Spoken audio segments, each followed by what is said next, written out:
동네의 무인 점포들 많이 보셨죠? 네. 이 무인 점포 관련해서 은퇴 후에 무인 점포 가게를 차렸다가 황당한 일을 겪게 됐다는 한 자영업자의 사연입니다. 그래서 저희가 함께 할 첫 번째 사연은 바로 이겁니다. 무인 점포 절도범 촉법 소년인데 어쩌죠?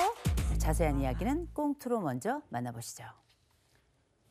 은퇴 후 창업을 준비하던 저는 적은 자본에 고정적인 수입도 얻을 수 있다는 무인 점포를 시작했습니다.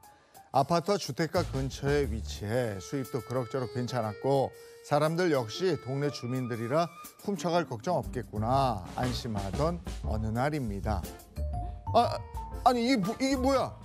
계산대가 왜 이렇게 다 망가졌어? 어머머머머, 이게 다 무슨 일이에요? 아니 사장님, 설마 여기도 다 털린 거예요? 아니 털리다니 이게 무슨 말씀이세요? 아니 그 왜 삼거리 그 소방서 앞에 무인 점포 가게 있잖아요. 거기도 다 털려서 뭐 돈이고 물건이고 싹 다 훔쳐갔잖아요. 아이고 정말이에요? 단골 손님의 말에 가게 CCTV를 확인한 저는 깜짝 놀랄 수밖에 없었습니다. CCTV 영상엔 한 남자가 망치로 계산대를 마구 내려치더니 돈을 챙겨 달아나는 모습이 찍힌 건데요. 전 그 길로 경찰에 신고를 했습니다.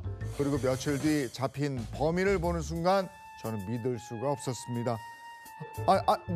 네가 우리 가게를 털었어? 너 몇 살이야 너? 아니 왜요? 저 나이 먹을 만큼 먹었어요.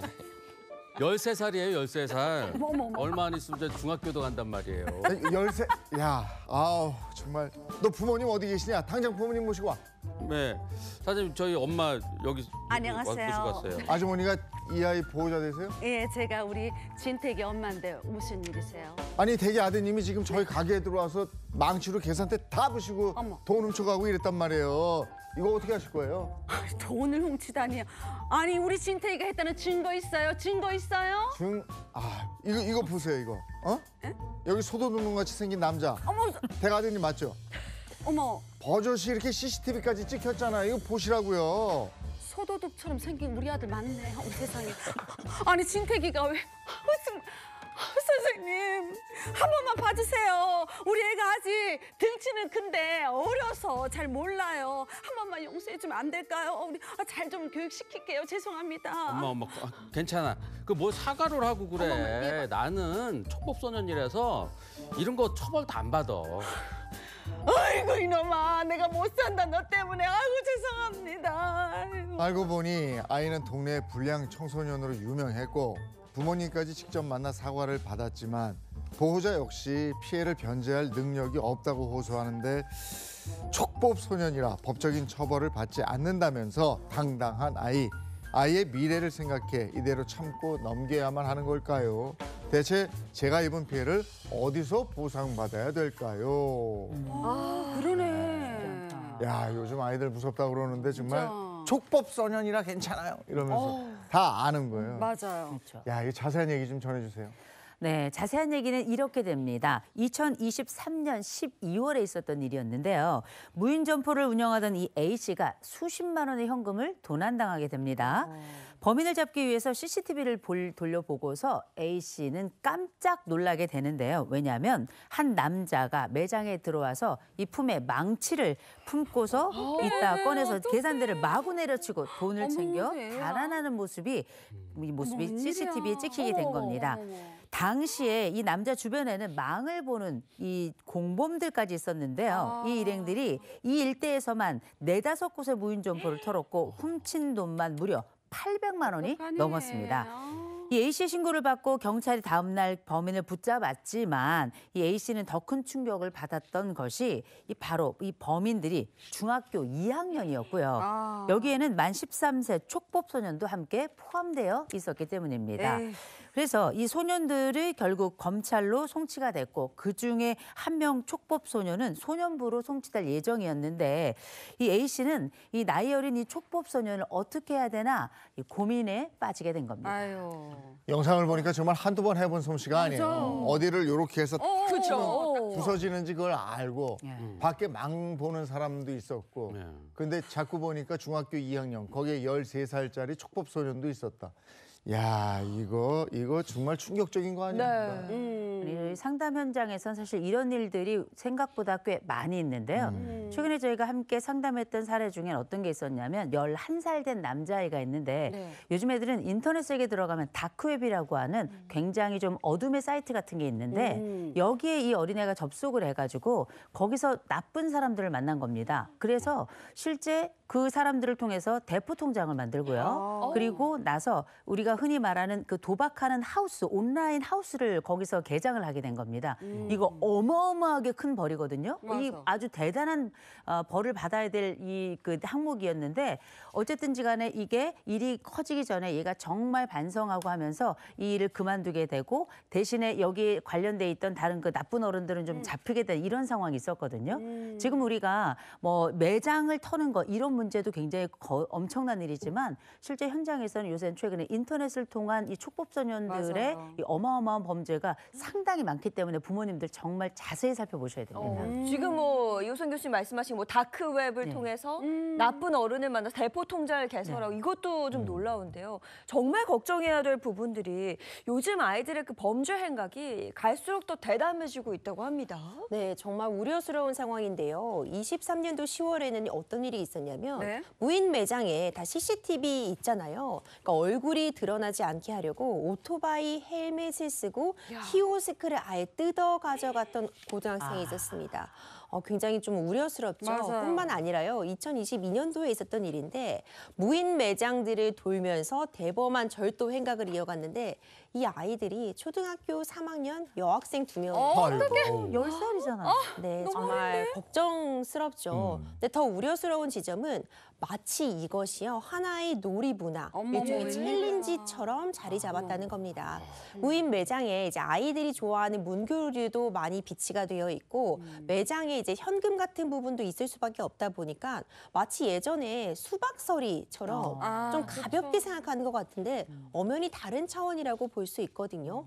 실제로 한 보안업체에서요 5년간 무인 매장의 어떤 범죄 동향을 살펴봤는데 무인 매장 절도범 중 10대 청소년의 비율이요 무려 52%. 아이고. 절반을 넘는 것으로 나타났습니다. 범죄 유형은 대부분 현금이나 물건들을 노렸는데 이것이 아무리 청소년, 아직 어린 아이들이라고 할지라도 엄연한 절도 행각이기 때문에 맞아요. 아이들 사이에서도 정말 경각심을 가질 필요 있을 것 같습니다.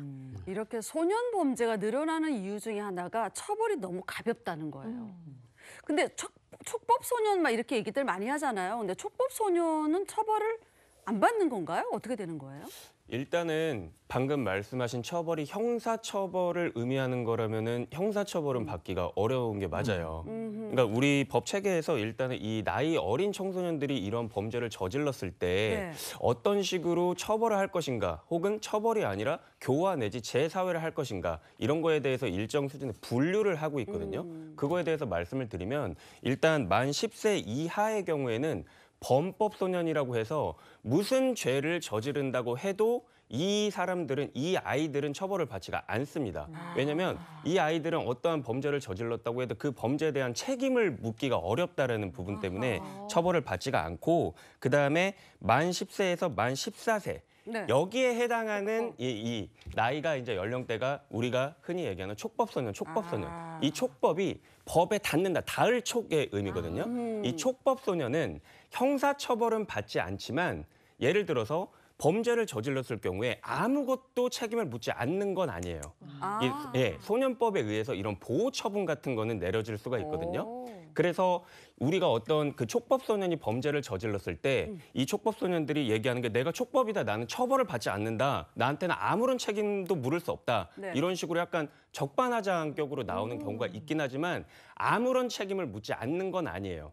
다만 이게 형사처벌이랑은 조금 다른 것이 예를 들어서 아무래도 촉법소년의 경우에는 좀 재사회화나 교화가 좀 더 중요하다라고 보는 거거든요. 그래서 뭐 수강명령이라든지 아니면은 감호시설 이런 데에 들어갈 수는 있어요. 그리고 소년원에도 들어갈 수 있거든요. 하지만 우리가 흔히 아는 어떤 막 교도소에 수감이 된다라거나 그런 일은 없고 그 다음에 이 만 14세에서 만 19세 미만 이 경우에 이제 범죄 소년이라고 해가지고 네. 이 경우에는 형사처벌이 가능합니다.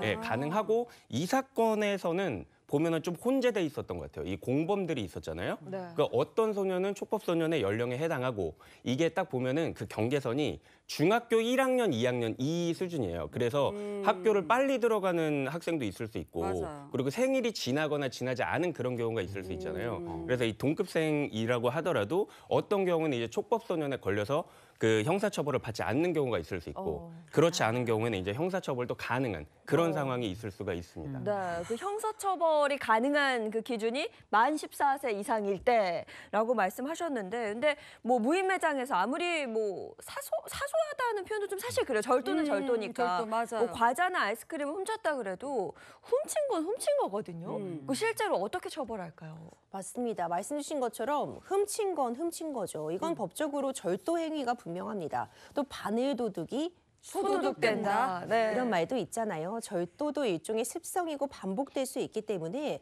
적절한 처벌을 통해서 사실 이런 부분을 차단하는 것도 매우 중요하거든요. 실제로 절도죄 같은 경우 그리고 만 14세 이상이라고 한다면 형사처벌 대상이 되기 때문에 6년 이하의 징역 또는 1,000만 원 이하의 벌금에 처해질 수 있는 건 맞습니다. 하지만 사안이 좀 경미하다거나 피해 금액이 크지 않고 뭐 합의가 이루어졌다거나 한다면 사실 이렇게 징역형이 나오는 경우는 드물고요. 네. 벌금형 정도에 그치는 경우가 많습니다. 특히 아직 10대 청소년이라고 한다면 처벌이 능사가 아닌 경우는 있어요. 이렇게 무인 점포에서 문구류라던가 현금 같은 거 훔쳤다고 절도죄로 정말 징역형 이런 걸 살게 돼버리면 일종의 낙인 효과가 있을 수 있죠. 내지는 아예 포기해버리는. 뭐 이번에 나 절도해서 처벌받았으니까 다음엔 더 큰 절도하도 뭐 처벌받고 끝나는 거 아니야? 맞아. 이런 학습 효과도 있을 수 있기 때문에 조심스러운 측면은 있습니다. 하지만 솜방망이 처벌 때문에 이렇게 무법적인 이런 청소년들의 비행 행동이 또 반복된 측면이 있거든요. 특히 만 14세 이상이 해당이 된다면 적어도 선도심사위원회라는 것을 거쳐서 선도, 그러니까 선도 프로그램을 이수할 수 있거든요. 네. 근데 이것도 만 14세 이상만 해당이 됩니다. 아. 이 선도 프로그램이라고 하는 것도 사실 좀 경미한 사안이라면 선도심사위원회를 열어서 선도 프로그램을 이수하는 조건으로 훈방 조치를 하거나 내지는 즉결 심판으로 가게 해서 전과자가 되는 것을 막기 위한 목적으로 운영이 되고 있어요. 처벌에는 사실 여러 가지 목적이 있습니다. 당연히 지은 죄에 대해서 그에 합당한 처벌을 받는 것도 있지만 결국 교육을 시켜서 사회로 내보내는 것을 또 목적으로 하고 있는데 그런 교육적인 측면을 강조해서 적어도 10대 청소년이라면 다시 한번 교화하고 기회를 주자 이런 측면인데 이것도 이 선도 프로그램도 14세 이상만의 대상으로 하고 있으니까 우리 사안으로 돌아와도 만 13세 이 어린 아이도 한 명 있었잖아요. 그럼 또 이 선도 프로그램 대상도 아니다 보니까 이것이 처벌도 솜방망이고 딱히 교육할 방법도 없다 보니 오히려 이런 경우가 재범이 더 발생할 수 있는 그런 우려를 키우는 것이 아니냐 이런 지적이 나오고 있습니다. 네. 그런데 아까 그 사연 보면은 네. 이 공범들이 꽤 많았잖아요. 망 보고 있었잖아요. 그렇죠. 방에서. 이렇게 나쁜 짓들 이렇게 몰려다니면서 이렇게 하고 그러면은 뭔가 처벌이 가중되거나 뭐 이런 건 없나요? 일반적인 경우에서라면 충분히 가중이 될 수가 있죠. 이 사안에서 보면은 막 밖에서 망을 보는 게 영상에도 그대로 찍혀 있고 그리고 그 흉기 같은 거를 들고 이렇게 맞아요. 내려치는 식으로 망치로. 예, 야간에 건조물에 침입을 해가지고 이제 절도 행위를 하잖아요. 네. 이런 거는 특수절도죄에 해당이 되기 때문에 일반적인 상황에서라면은 당연히 가중 처벌이 예상이 되는 경우이고 그리고 일단은 결국에는 문제가 여기 이 촉법 소년이잖아요. 촉법 네. 소년들이 얘기를 한단 말이죠. 아, 내가 촉법인데 그러면 나는 형사처벌을 받지 않는 것이냐라고 얘기를 해서 아까 임주혜 변호사님도 말씀을 하셨지만 사실 일각에서는 이 연령을 낮춰야 되는 게 아니냐라는 지적이 꾸준히 제기가 되고 있어요. 왜냐하면 예전에 그 촉법소년이 이렇게 규정이 됐을 때에 비해서 어떤 범행의 수단이나 이 아이들의 인식 자체가 굉장히 달라졌다라는 거죠. 네, 요즘에는 애들이 다 안다는 거예요.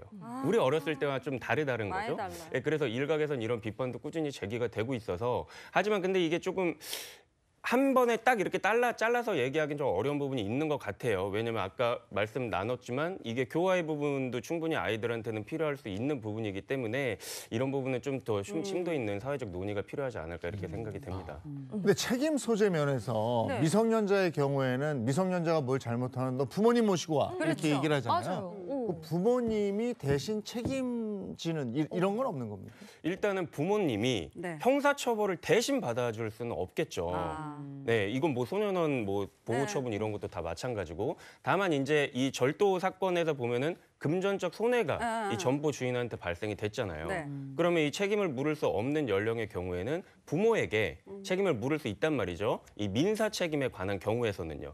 근데 사실 이게 좀 이론적이에요. 그러니까 물을 수는 있습니다. 물을 수는 있는데 예를 들어서 이 점포에서 손해를 얻은 게 액수가 한 뭐 5만 원, 뭐 3만 원, 네. 뭐 이렇다고 칠게요.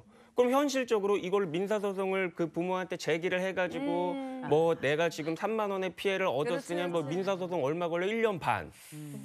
막 이래버리면은 너무 들어가는 시간과 비용과 노력 너무 이런 거에 많죠. 비해서 이 점주가 피해본 액수가 적다. 그래서 이런 부분이 있어서 조금 제가 봤을 때는 실질적인 문제가 있는 게 아닌가 이런 생각도 듭니다. 지금 우리도 얘기하면서 촉법 소년에 대한 그 미성년자 범죄에 대한 뚜렷한 답이 없어요. 맞아요. 이게 가정이나 사회에서 또 법 차원에서도 더 좀 촘촘히 따져봐야 될 거 아닌가 싶습니다. 근데 이런 범죄는 엄연히 늘어나고 있기 때문에 그렇습니다.